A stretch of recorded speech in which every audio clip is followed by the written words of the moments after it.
Try as we might, many of us can't shake the overwhelming sense that we're just too damn busy. That feeling that there's something we're forgetting about, somewhere we should be, some person we should be checking on, well, it just sort of lingers. And this feeling persists, perhaps gets even stronger when our to-do list is shorter than usual and our calendar has fewer appointments staring back at us. Ironically, we have more tools at our fingertips for dealing with the challenges of busyness than ever before. From productivity systems to project management software to automation.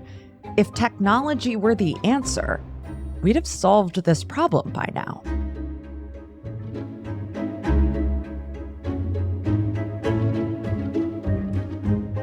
I'm Tara McMullen, and this is What Works, the show that rethinks work, business, and leadership for the 21st century economy.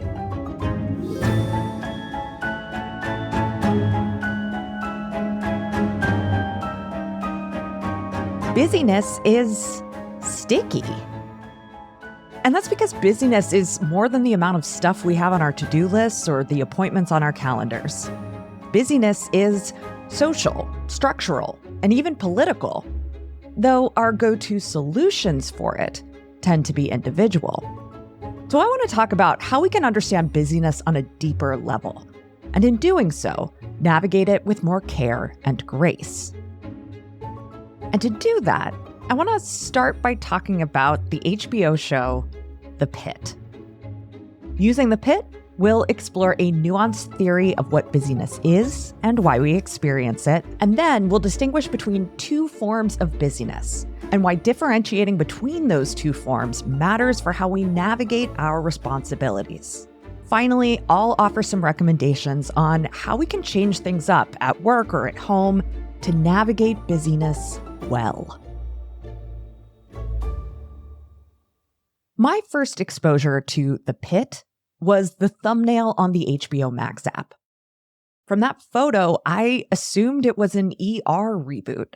After all, given our current cultural penchant for recycling intellectual property, the wizened visage of Noah Wyle in Scrubs seemed to point in that general direction. But no, The Pitt is an ER. And that's not Dr. Carter, it's Dr. Michael Robbie Rabinovich. Dr. Rabinovich? Melissa King. I will be joining you today. I just came from 2 months in the BA. Hey, welcome to Pitt. This is Dr. Jack Abbott. Nice to meet you. I can't tell you how excited I am to be here today, so... Talk to me at the end of the day. Ignore him. He had a rough night. And is having an ongoing existential crisis. Don't worry. You'll get there soon enough. The hit 90s, early aughts drama ER centered on a hospital emergency department. But its personal and professional drama also extended into settings and times outside the work shift. In contrast, The Pitt leverages an extremely limited setting, both in place and time, and offers no escape from the relentless pace of work. Aside from the opening and closing scenes of the season, the viewer never leaves the ER. From the ambulance bay, to the waiting room, to the treatment rooms and hallways, there is no scene in which the presence of work is absent. What's more, the entire season takes place over one shift, hour by hour, in claustrophobic real time.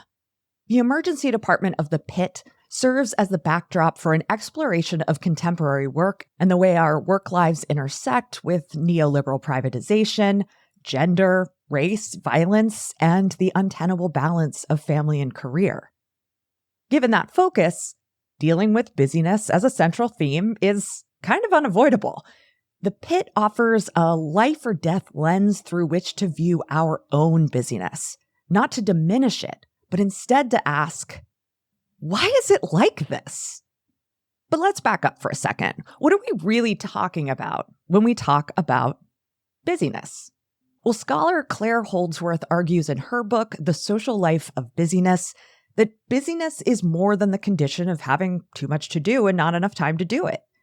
Busyness is a condition of uncertainty, of unresolvable contradictions in the face of our responsibilities to others and to ourselves. It's an awareness of our multiple, open-ended, and asynchronous responsibilities, and often our inability to square their sequencing and timing. Busyness is kind of how we manage the unmanageable. A hospital emergency department, like the one depicted in the Pitt, is a perfect encapsulation of this uncertainty. Busyness is foundational to the very nature of emergency medicine.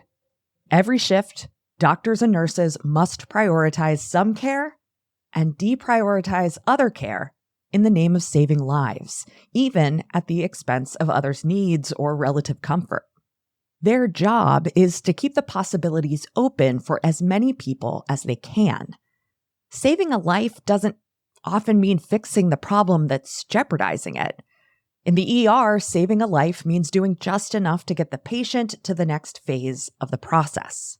Or as Holdsworth puts it, quote, busyness keeps people to the mantra of keeping going and getting as much done as possible, so not to restrict their choices. The nurses and doctors triage incoming patients to limit irreparable harm. Which patient gets seen when is always an open question, and one that can be answered quickly when a teenager arrives in the middle of an overdose or a man begins seizing in the waiting room, even as less critical patients look on.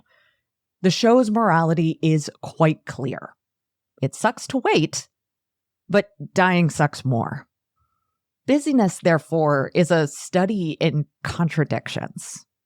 The show contrasts the implied righteousness of triage with the metric of patient satisfaction. Every so often, a hospital executive checks in with Dr. Robbie, as played by Noah Wyle, to update him on where the ER stands on important numbers. Chief among them, patient satisfaction. Gloria is looking for you. No guts, no Gloria. No time for my weekly spanking. Be nice for all our sakes. Now, on one level, we see the executive as an enemy, even the villain, because she's making life harder for the crew we're quickly coming to care for. But on another level, we've all been patients, and we've wanted to feel like we received the care and attention we needed.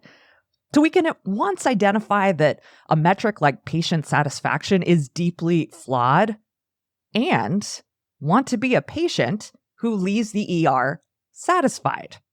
The reality of triage, that a patient with a very real problem who is relatively stable may wait for hours for care, is at odds with the reality of the patient satisfaction score, which subjectively measures speed, attention, and hospital conditions in one reductive tally. I take it you're free now? We need to talk about your numbers. People we've saved. Metrics. Our door to balloon times beat federal standards. I'm talking about press game scores. Patient satisfaction. If they're still alive, they should be satisfied. Our goal is 36% very satisfied with their care. Your department is at 8. Do you know how likely patients are to recommend this hospital? This is an emergency department, not a Taco Bell. 11%. Well, if you want people to be happier, don't make them wait for 12 hours. Again, being at odds, being in contradiction, is core to how Holdsworth theorizes busyness. She says that busyness is the sense of being pulled in different directions by responsibilities and obligations that compete rather than synchronize. None of the doctors, whether it's the attending physician or the students getting their first taste of the job, is certain that they're with the right patient at the right time. The doctors with more experience seem to accept this. And that acceptance doesn't really lessen their busyness, but it does seem to allow them a little more peace, a more committed presence with the patient who is in front of them. At some point, they learn to put aside their second guessing and focus on the human they're caring for. Busyness, in its uncertainty, its multiplicity, and its social character, feels even more palpable in the setting of the emergency room. In the ER, busyness is visceral. If we want to think about busyness with a little less viscera, We might say that busyness is characterized by a lack of knowledge about what's important from moment to moment. Should I spend time on this project or that project? Should I work on making this client even happier or work on courting a new client? Should I trade an hour of work for an additional hour of sleep? Should I do the work that pays the bills or should I pay my bills? We can measure our options against our goals, but we can never be quite sure of the right thing to do, only that we've got to keep going.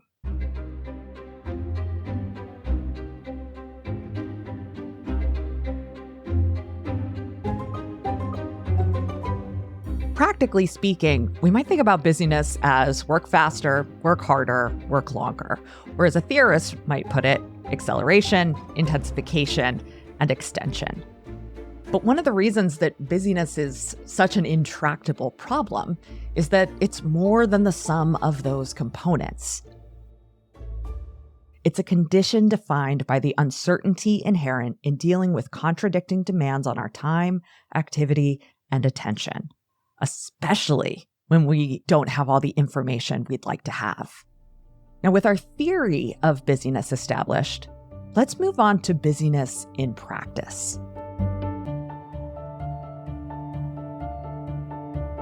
Not all busyness is created equal.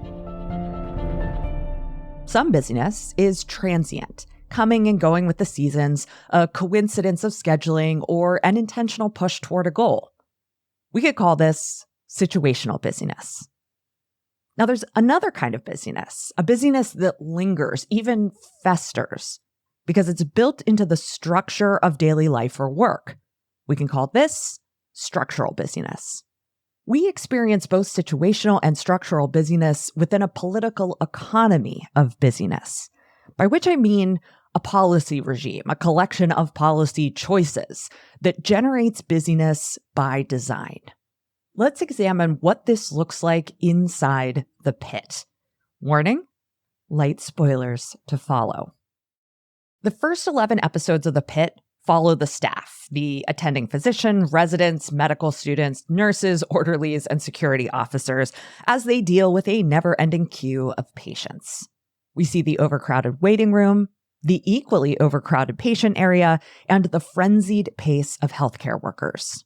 Small details, like the acknowledgement that the student doctors should not expect a lunch break on their 12-hour shift, emphasize the crushing nature of the workload.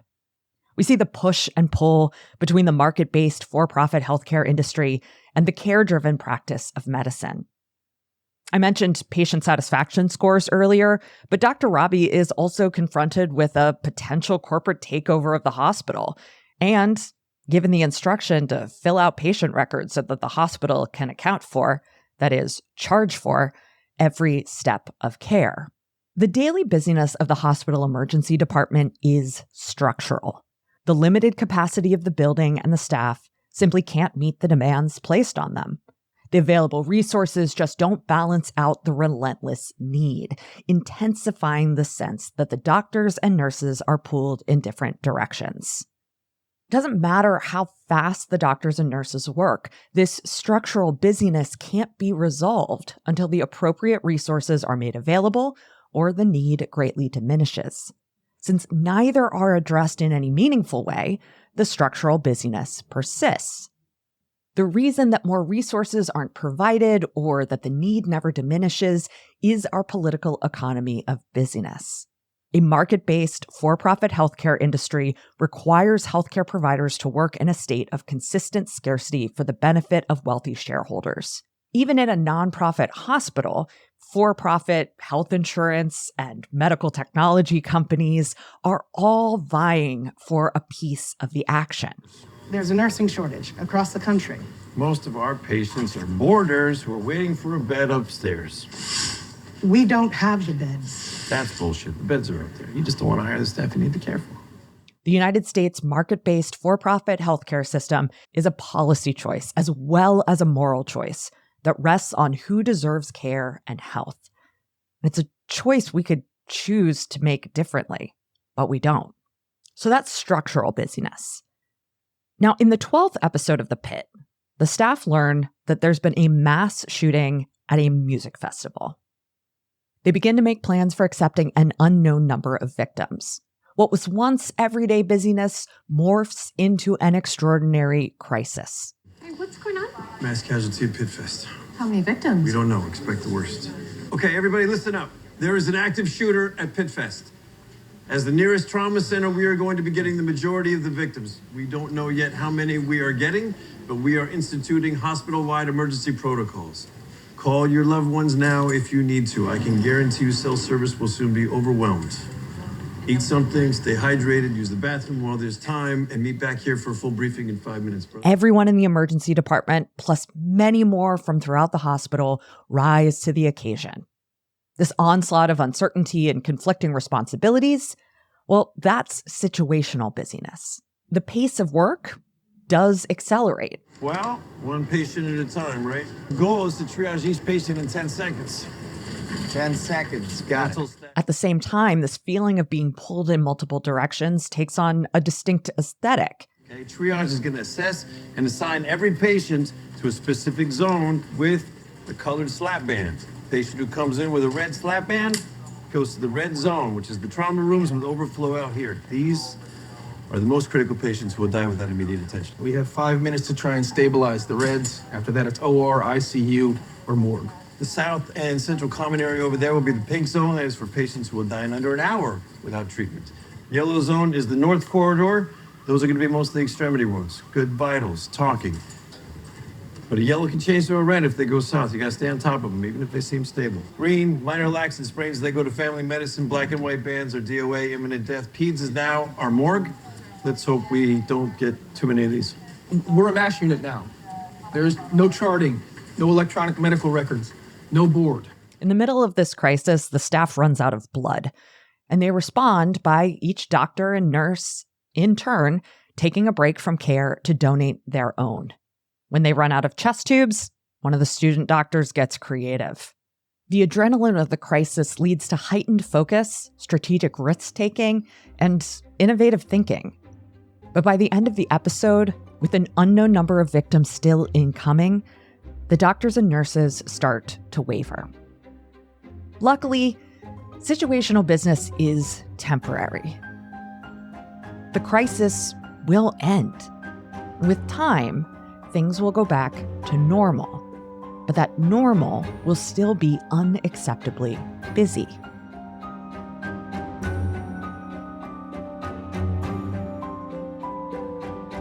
As I mentioned earlier, the Pitt presents a magnified, high-stakes busyness that most of us will never deal with. However, instead of minimizing our own busyness, the sheer magnitude of the busyness in the Pitt encourages us to question why we are pulled in so many directions with too few resources in the first place. We may not be dealing with the kind of responsibilities and choices that emergency room doctors are, but our busyness is still very real and the product of the same political and economic systems. If we use Holdsworth's theory of busyness, that it's a condition of conflicting priorities and a sense of being pulled in too many different directions, then busyness isn't likely to be something we ever escape. There's a certain degree to which reducing the demands on our time and attention is healthy, a wisdom in eliminating the concerns that add nothing to our lives or relationships. But as philosopher Kiran Satya argues, limiting our desires and responsibilities to the point that we could reasonably fulfill them all without that pesky pulled in too many directions feeling deprives us of the richness of life. He writes that to wish for a life without loss is to wish for a profound impoverishment in the world or in your capacity to engage with it, a drastic limiting of horizons. Satya encourages us not to flee from the choices that make us feel busy, but instead to accept those choices, to take them head on and accept the trade-offs that we have to make. Busyness can be a provocation, an incitement to curiosity. Instead of an uninterrogated scramble, we can examine our busyness with a critic's eye.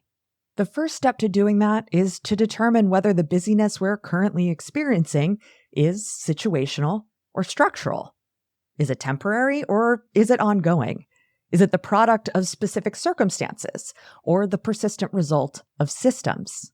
Situational busyness often calls for situational solutions. In other words, if you take on an extra project or you're covering for a colleague on vacation, you can mitigate the stress of busyness by borrowing resources from other areas for a time. Maybe you lean on your partner a bit more, or order more takeout, or put in some work time on a Saturday morning. Are these ideal solutions? No, but they're situational. Just like the busyness, they have an expiration date. You're not committing to a new normal, you're navigating a limited period of increased intensity. Now, the trick is we try these same solutions, these same situational solutions, on structural busyness. We're often not honest with ourselves about whether the busyness we're experiencing is temporary and caused by specific circumstances. Instead, we paper over structural busyness with the kinds of tactics that really should have a best by date. So what about structural busyness? Well, structural busyness requires system change. Yes, our economic and political systems help produce our busyness. And yes, there's only so much we can do individually to change or opt out of those systems. However, there are smaller systems, such as work and family culture, that are far more within our control. And I bring up culture here specifically because it underscores how busyness is socially constructed. Productivity hacks and time management philosophies, as Holdsworth points out, often exacerbate our sense of busyness, even if, and that's a very big if, we end up getting more done in less time. By addressing culture, we address the expectations, narratives, and social relations that contribute to our sense of busyness, the condition of conflicting responsibilities. To work toward a microcultural solution to busyness, we must more clearly communicate the things that most frequently contribute to busy anxiety and develop shared understanding about ways to mitigate its toll on us. Now, I have 3 recommendations that can create that kind of short-term relief while setting the stage for longer-term solutions. But the best way to mitigate structural busyness is by examining how resources are distributed, what assumptions need to be reworked, and how existing systems produce the condition of busyness in the first place. It's these needs that are so apparent in a drama like The Pitt, but can be difficult to see in our own businesses, workplaces, and families. It seems obvious to us that the hospital should care less about the bottom line and more about supporting excellent patient care. However, we also need to apply the same logic to the systems that contribute to our busyness. Busyness may be socially and politically constructed, but it can be amplified by our own choices. By adjusting those choices and reworking the systems we've created, we can set ourselves up for less structurally busy work lives. But in the meantime, here are 3 ways to navigate structural busyness in the short term. First, getting clear on priorities. Situational busyness often has a clarifying effect. There's a certain electricity that comes from knowing what the priority is. What's most important becomes glaringly apparent. Not always, but very often. On the other hand, structural busyness hides in an abundance of seemingly equal choices. Quality time with a loved one, getting ahead at work, enjoying one's hobby, pursuing an idea for a side hustle, even taking a nap or catching up on a TV show, they can all seem like equally good options for how to spend our time. And that's a problem.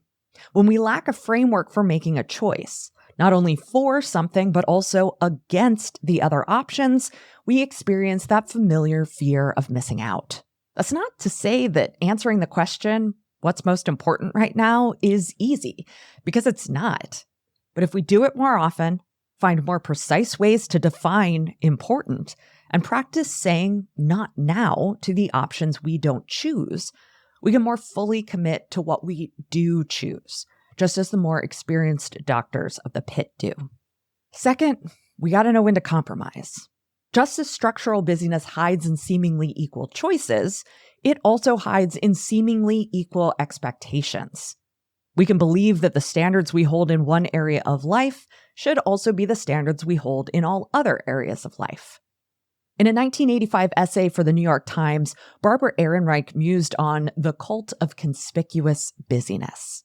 Her conclusion was that the most successful people learned how to avoid being busy, and that the busiest people would never be successful.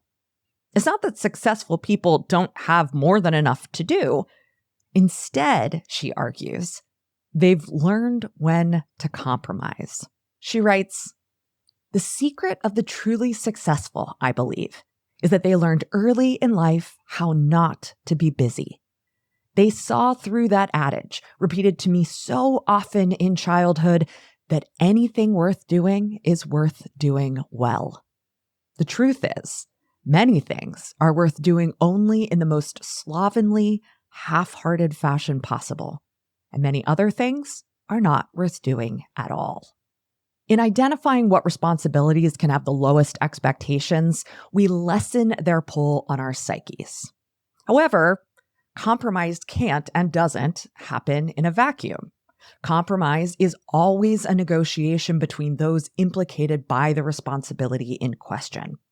Just as an ER doctor can't unilaterally lower their expectations for patient outcomes or the number of cases they'll handle, we can't unilaterally lower our expectations on a task that others are counting on us for. Finally, we need to think about needs.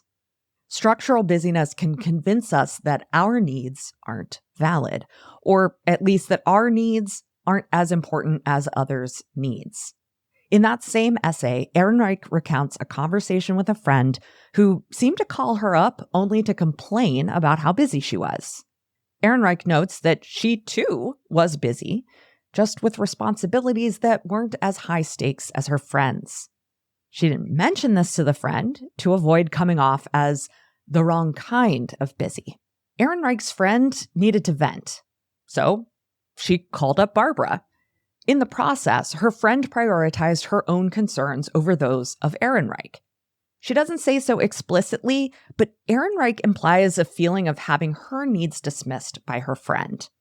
However, the remedy is not abandoning the practice of complaining or listening to our friends. When you gotta vent, sometimes you just gotta make that phone call. Instead, the remedy is curiosity. She ends the piece by saying, "It would be sad to have come so far, or at least to have run so hard, only to lose each other. Even as busyness is socially constructed, it can be busyness that comes between us and the people we care about. It's busyness that makes our own needs and others' needs difficult to recognize. If busyness is socially constructed, then our answer to busyness must also be socially constructed. We can have more effective conversations about what we and others need. We can learn to see those conversations as opportunities for connection and solidarity. The Pitt does an amazing job of modeling this kind of conversation, showing how different characters modify their behavior, or sometimes don't, as a result of those interactions. But that's a topic for another day. One more thing. By reframing our perception of busyness from the state of being overwhelmed by the quantity or speed of our obligations to a condition of being pulled in too many different directions, we gain a valuable way to make sense of both our ordinary and extraordinary experiences of feeling busy. What's more, by discerning whether our busyness is situational or structural, we learn how to navigate those experiences. Given our political economy of busyness, we aren't likely to escape its thrall, but we can adapt to deal with it in less anxious, harried, and atomized ways.